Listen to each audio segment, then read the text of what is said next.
Welcome to another episode of Third Eye on the Prize, a poetic space for consciousness seekers. About a year ago, I had earwax that was stuck inside my left ear, something I had never had in my life up until then. So I went to the doctor, and what they do is flush it out. It's called irrigation. I mean, they basically just shoot water in there. And if all goes well, the wax gets loosened and it just comes out, and that's it. Well, they tried that and it didn't work. And then the doctor looked inside after the flushing process. She said, I don't want to hurt you by digging around, so you're going to go home and use these eardrops. And then I have to go back. And I really, really want it out of there. Then I started thinking about this as being similar in a lot of ways to ego. You know, those of us who are in whatever stage of our spiritual practice, our development, are certainly aware of our ego, far more than in the past. We recognize it when it shows up, but it's still in there.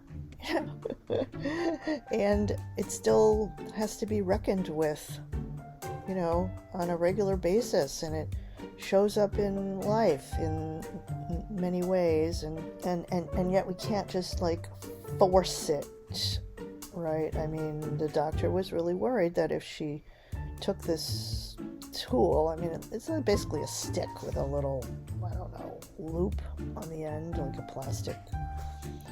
It sort of looks like a swizzle stick, but it's got this little loop on the end, and so, that's the idea of you going in there and just getting that thing out of there, but not so easy, a little bit tricky, a little delicate, right? There's very delicate things in there. The eardrum, its job is extremely important, and we don't want to damage it. You can even damage it with a Q-tip. So I respect the fact that she, wants to be cautious about it. At the same time, I really want that sucker out of there. It's going to be better when it's gone. Let's put it that way. But there is this delicate balance, yin and yang, really, right?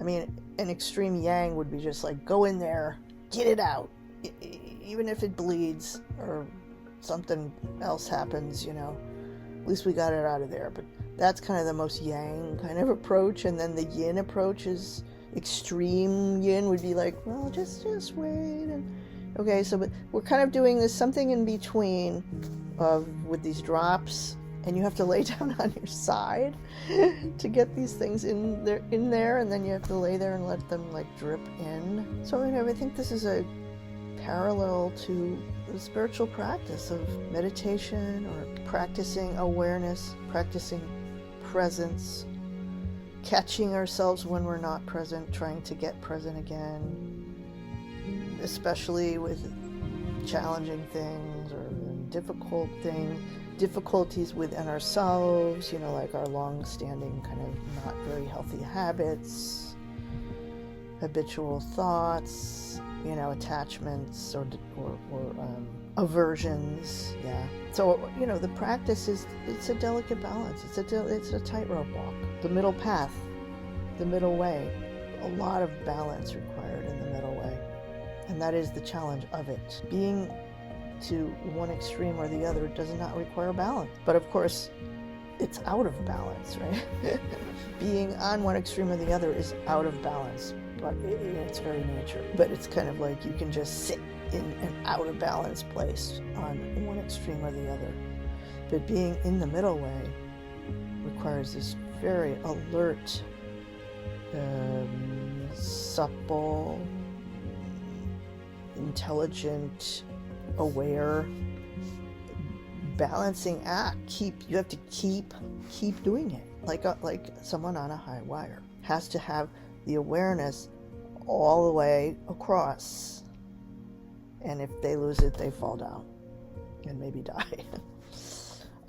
And so life is a high wire act, being on the high wire and being okay with that. We would call it having equanimity about being on the high wire is okay. This is good. This is it. Here we are. Here I am. So there's a happy ending to this earwax story because I went back, and this time a different nurse did the irrigation process. So this does tie back into the yin and yang thing.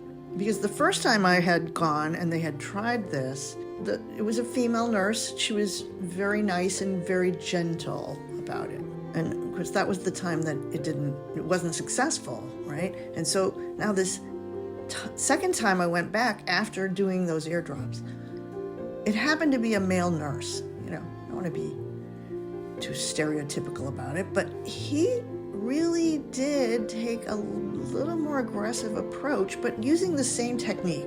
It's still shooting water in there, but he did it differently, and it was uncomfortable. It was more uncomfortable when he did it than when the other person had done it the first time. It wasn't painful, it just was like, wow, it was a lot of pressure. He just went in there and I'm getting this out of here. And it worked. And, probably partly due to those drops that had helped soften it up. But there was a distinctly different experience that second time. I don't know. He shot that water in there harder. It worked. So I was happy that he had done that. It all comes back to the balance thing. We don't want to be too aggressive, and we don't want to be too wimpy and overly cautious. So many circumstances, that's true.